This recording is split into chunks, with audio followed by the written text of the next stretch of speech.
everybody. Welcome back. Kill the Cat Radio, episode 29. Sharp Teeth. I'm Matthew Diabate, and I'm happy to be back with you. It's been a minute since we had a video. I know because I think if you look at the other video, it was a little kind of scary, but luckily, as you can see, I am fine. I am well. I'm doing okay. I've got my cool new microphone and my microphone stand. Everything is fine. I am in a good place. So thank you for all who reached out to me. I really do appreciate that. As you can see, the guitar is still here. It's that old PV I had on the wall, of course. But if you look here, John Barleycorn. Basically, a lot of people don't know. They think Jack London. They think, oh yeah, the book. Okay, yeah, Jack London. We know about him. The Call of the Wolf, or what was it? Something about wolves and stuff. Anyways, turns out that old Jack really liked the whiskey. And this book over here basically describes his relationship with the barleycorn, if you know what I mean. If you haven't subscribed already, please hit the subscribe button. It's very free for you. Hit the like button if you like, so those algorithms dig us. Kill the Cat Radio, number 29. Why Generation X is the best generation of all the generations of the world. Of course, it's total BS. I'm joking around. Every generation that exists is a really great generation. You know, everybody has their own trials and tribulations they must go through. Who are these Generation X people? That's the whole thing. We got the topic. So the topic is, who are these Generation X people? And the three parts about why they're the best generation. It's my generation, technically. We're going to get into that in a little bit. Officially, Gen Xers are pretty much born late 70s, like Carter. You can think of it as like presidents. Like, what presidents were you born in? If you're like Carter and before Carter and maybe a little Nixon, then I guess you'd be Gen X, right? And then it would be, what's the next one? Millennials.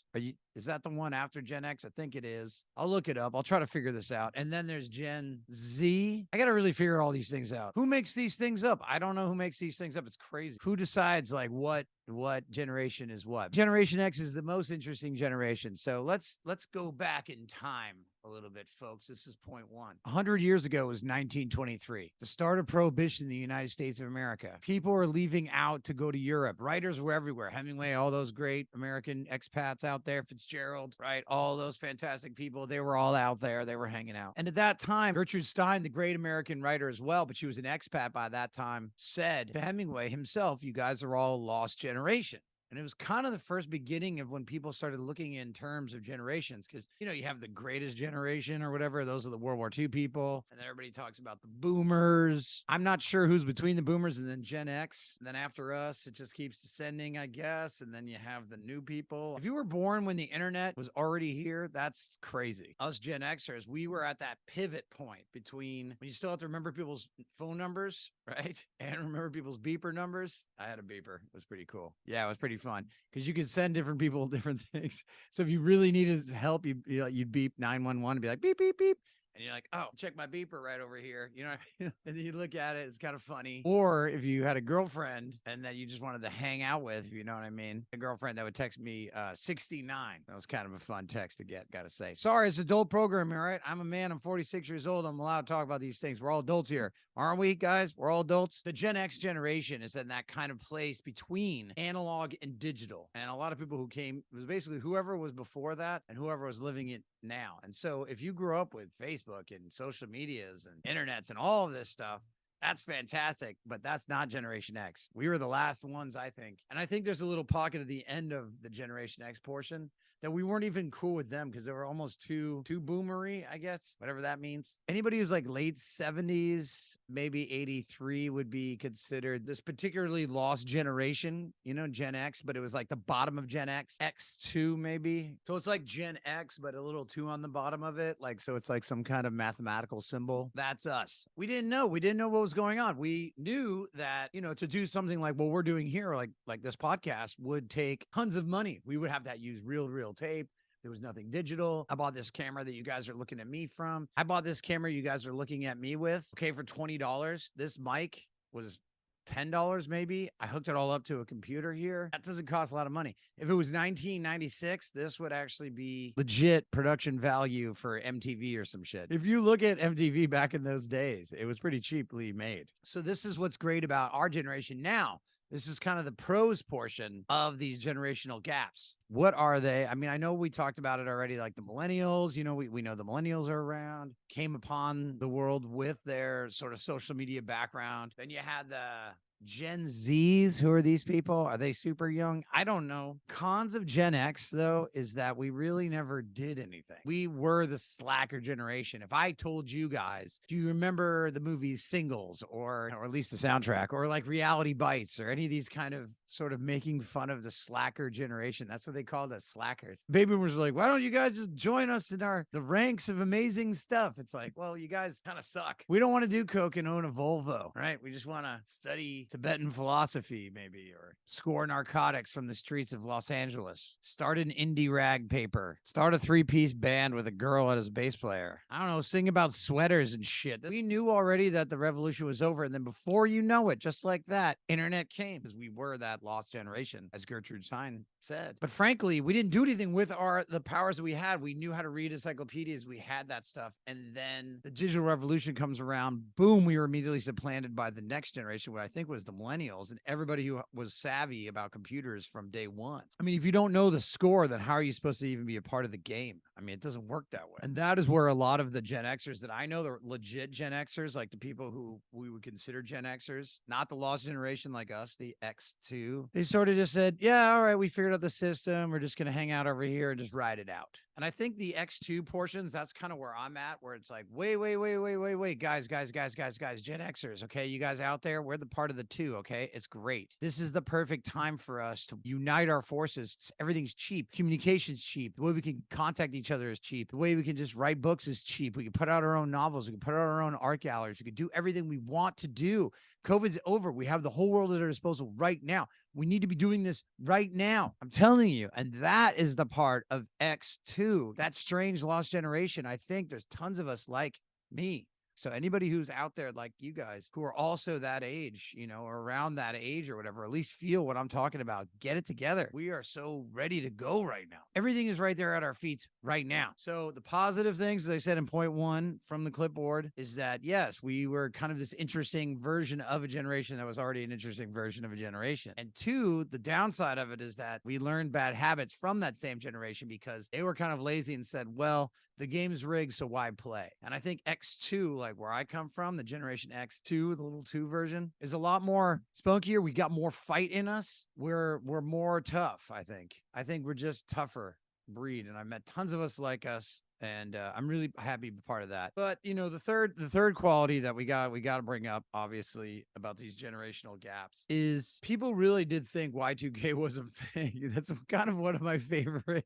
conspiracy theories. There was a couple conspiracy theories that were going on during this time. Y2K was one of them. I guess if those out there who don't know what Y2K was basically that somehow every computer system and every banking system and capitalistic system, since they were going online, potentially for some reason there was some error in the code, and they were telling all regular human beings who really weren't that tech savvy that Y2K was going to be this monumental moment where all the computers would crash, that would go to zero. It was basically one of these apocalyptic BS things before internet, you know, before we had Twitter, before we had all this stuff. You'd hear word on the street as one of these conspiracy theories of Y2K, like, you know, Y2, right, K. Basically the world was going to come to an end. Or something like digitally was going to ruin everything and everything would be set back to zero. We can get into it later. You guys can look up this conspiracy theory, but it did feel kind of odd. And everybody was talking about the millennium changing because it was the year 2000. So I would have been probably right in my young 20s when all this was happening.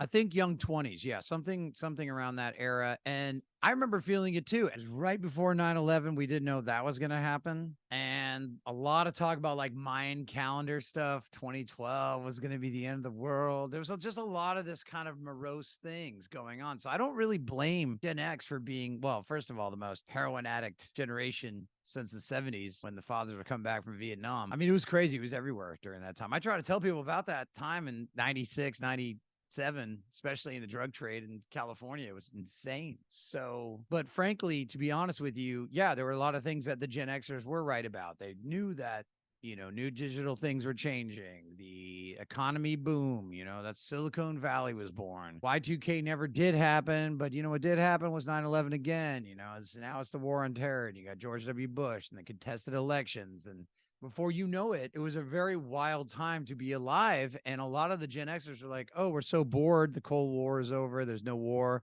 nothing to fight for. Fight Club came out. Remember, they say 1999 is the best year of films. It was Matrix, Fight Club, tons of, just look it up. Just look up all the great movies that came out in 1999 that defined that year. It's amazing. And yes, we're doing cinephilia again. All right. It's been a little busy. Thanks for sticking around. But that is it. That is the 3 points, okay, of why Generation X is one of the best generations ever, but the most underused, especially the X2 portion of that generation that I feel is like kind of more close with me.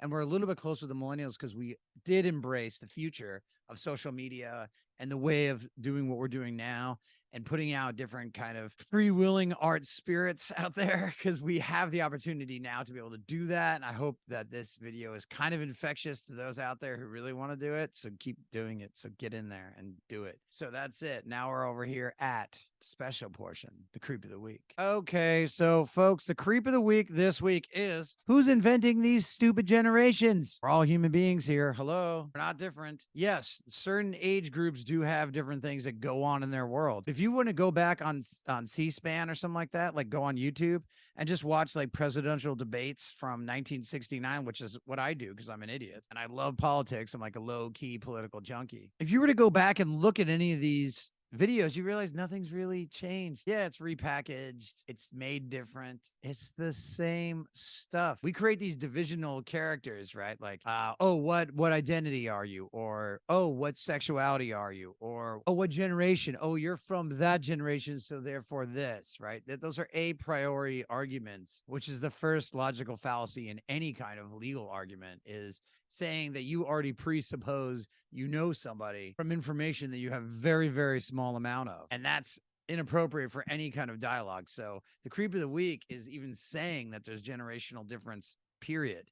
Yes, there were different things that definitely went on in different generations. No one's going to deny that. That is totally acceptable behavior. But if you were to say that someone's from one generation, a boomer, for instance, and then a Gen Z person, that they couldn't understand each other, it's total bullshit. The fact that people really do believe in these differences, it's crazy. Everybody always tries to be, oh, I'm different from you, or, you know, put people in different boxes. I hate to sound hippie here, but we're all from the same, you know, mother earth, right? And father heaven, whatever you want to call it. It's simple. It's not that hard to figure out. We're all brothers, sisters, lovers, dreamers. I know I'm starting, this is turning into like a hippie podcast. For real though, if you really think about it, the generational divides are important, and it is important to see and recognize and acknowledge that there are different anthropological stations, you know, during your life, during the time period that you're in, you know, so of course, but I do think that the Gen X, going back to it a little bit, the Gen X was the most unique, especially Gen X2, that little 2 there is important, is really, really, really, really interesting, because that last gasp before digital took over everything, you know, when you owned a record, you owned a record. When you owned the movie, you owned the movie. It wasn't streaming, you know, it wasn't a YouTube video, you know,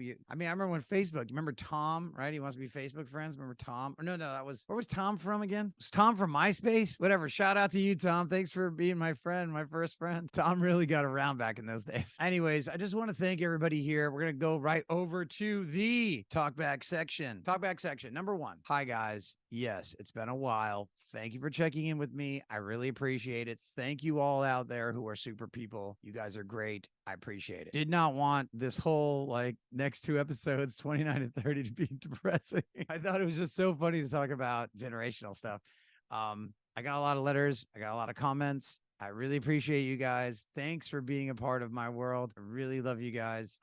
Keep up the good work out there. You guys tell me to keep doing these videos, so I'm doing it. All right, I'm here. Yeah, there was another person who said something. I can't remember who it was, but they said something like, don't talk about you too much. We love when you have a topic that's outside of your belief system. I will address this right now. It's okay for me to talk about whatever I want to talk about. There's a reason why I started this during COVID, okay? Because when we couldn't couldn't go out and talk to each other, people started making videos and people started making interesting things and essays and trying to communicate in a world that wouldn't let us communicate. You know, we couldn't go out, we couldn't do anything. We were trapped, you know, and even with the government money, which was great. And I gotta say, I certainly was on the dole myself. There was nothing going on. I needed the money. I mean, otherwise I'd be perished. Self-delete, if you know what I mean. And maybe you're not really understanding what Kill the Cat Radio really is, especially the sharp teeth portion of it. The sharp teeth portion of it is we're going to pick a topic, we're going to throw it out there. That's going to be the title. We've already discussed this. Then there's 3 points about that title, the Gen X thing that we talked about, and the different things, you know, positive, negatives, what have you. And then we do Creep of the Week, the big overarching, where we talk about the one thing that really is quite dangerous, perhaps, that we need to address as a society, just to be a person, place, or thing. We talked about this. Talkback section, exactly what you did. And I want all of you out there who are listening, you 76 wonderful people out there who are subscribers, hopefully more after this. By the next year, we'll get over 100, huh? Come on, I only need 24 more. Or no, wait, 34? Terrible at math. Seriously, though, thanks for the criticisms. Yeah, the show's still forming. I'm still trying to figure out what to do with it.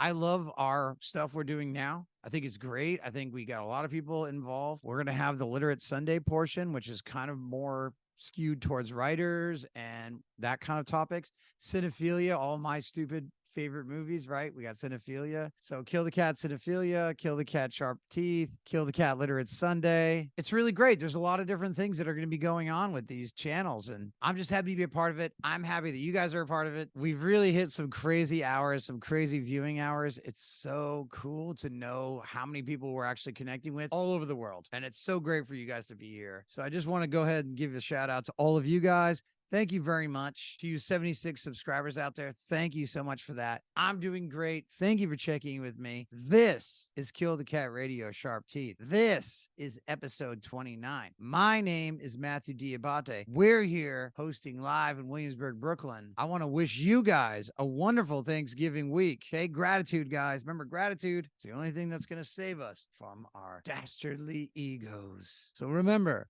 what killed the cat? Curiosity. Satisfaction brought it back.